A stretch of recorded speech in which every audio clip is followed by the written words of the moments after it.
spent around 30 million euro for our first few hundreds of machines in Poland. After the deployment, the average revenue from that product was 500 euro a month. I was banged, I was pushed to shut it down. It will never work, it will never fly. Almost 1 billion parcels delivered last year, growing much faster than the local markets. 9 countries, more than 33,000 machines already on the ground, accelerating year by year.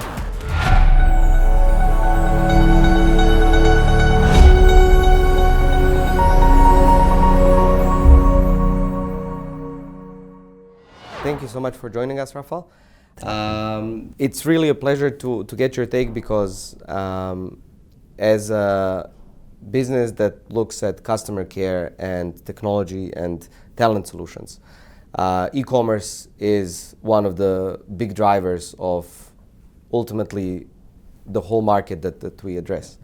And you are really, it seems, in a market which sells the picks and shovels for this industry. So can you tell us, how did you ultimately start with the idea that what InPost does today was this specific direction to take the business at a point where several years ago you were in a lot of things and you saw this is the bright future. This is the path. It was proven by the numbers. So of course, first development of our parcel lockers of InPost in Poland, that was not a success at all. Anecdotally, I may say, we spent around 30 million euro for our first few hundreds of machines in Poland. And after a few months of the deployment, the average revenue from that product was 500 euro a month. So you can imagine that I was literally on every supervisory board, I was banged, I was pushed to shut it down. It will never work, it will never fly. But I had that, I may say, gut feeling, but also a kind of conviction that the market is broken. And because the market is broken with traditional door-to-door delivery, we need to change that. And of course, there were many pitfalls down the road, but at the end of the day, my conviction, support of my team, also convinced that this is, something which will be flying, was giving us the breakthrough at the end of the day. And now, of course, this is a main focus for us. This is 9 countries, almost 1 billion parcels delivered last year, growing much faster than the local markets. 9 countries, more than 33,000 machines already on the ground, accelerating year by year. So of course now all the others are following us, which is again super motivating, because we want to run faster than them to create even bigger gap between us and the chasers. I think your story really shows that Eastern Europe is able to create pan-European champions that can take on the incumbents or the businesses of the past, and that really it's not also just about the distribution capacity of the historical incumbents. So did you ever feel you could do it, and how did you get here? Being very frank, at the beginning my dream was to be a significant player in Poland. Then my dream was be number 1 in Poland. Then my dream is be number 1 in Europe. And I'm super inspired by Spotify story, because this was also, pretty small country. Of course, Scandinavia is not CE, but still it's a kind of outskirts of the main core European markets. We have several great companies in Baltics. Look at Vinted, for instance. Yeah. So I think we are hard-working nations. We have many years of communism, and now we want to catch up. And I think we are setting the tone right now. And the old market players are, in my opinion, unable to be so agile as our companies from CE. And that, I think, gives us extreme energy to run even faster and be successful. So yes, I think the moment for CE-based companies being challengers of the old-fashioned style players in the old continental Europe is something what I really like. Your business really on a European level could also be seen as a thermometer for the industry True. of the clients. Yes. And obviously that thermometer went from fever to cold, but you just keep on growing on that back of the side infrastructure side. But how do you see the industry on the client side developing? Literally, normalization, post-COVID normalization is visible across the markets. We are the only bright spot, I would say, on the map when you look at the financial results of the big It took some time for the investors to get this differentiation. Yes, they realized that InPost is different than traditional logistics. Some of the analysts already they've created a separate category, logistics e-commerce enabler.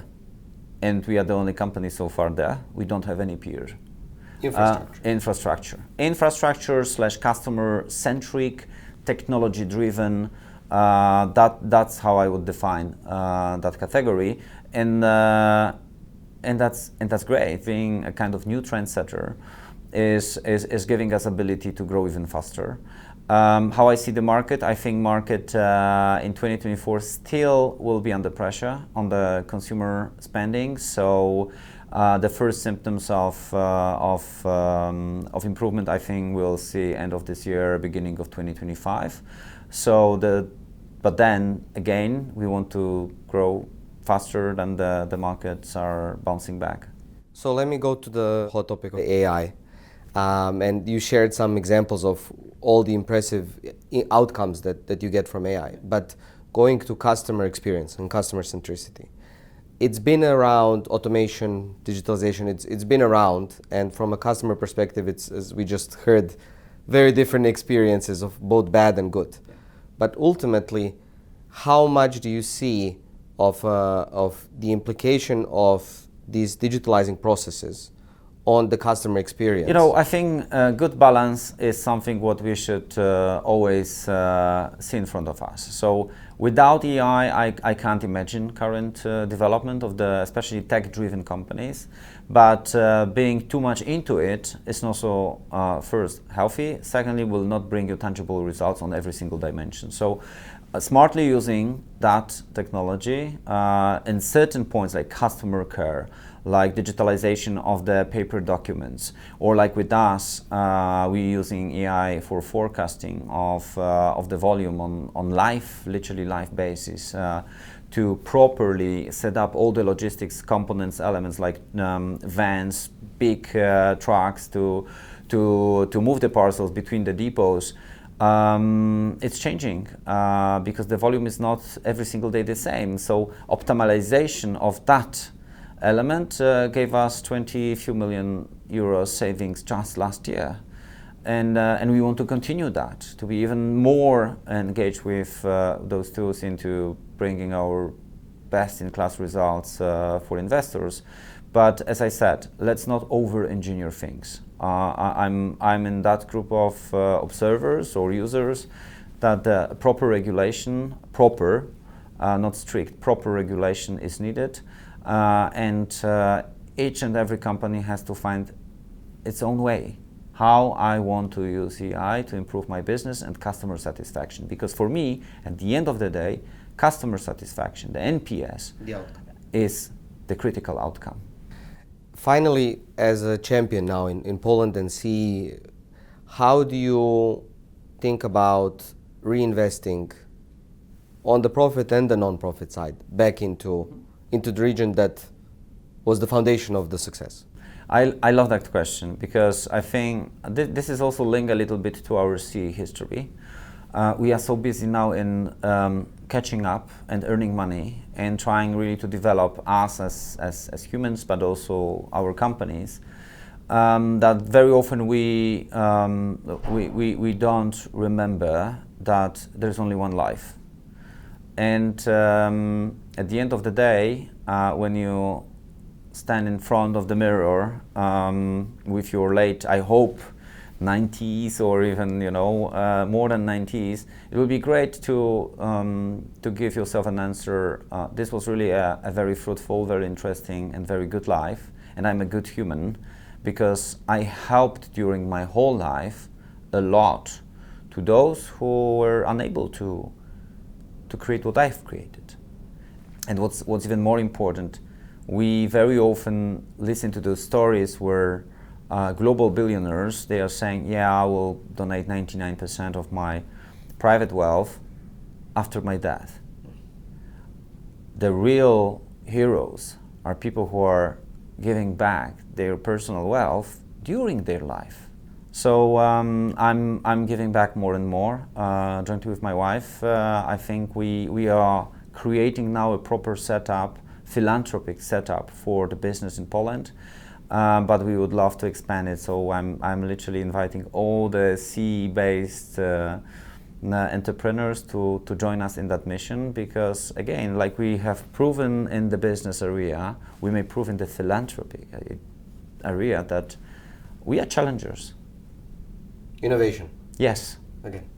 Thank you so much for joining us. Thank you. We look forward to following you. Thank you.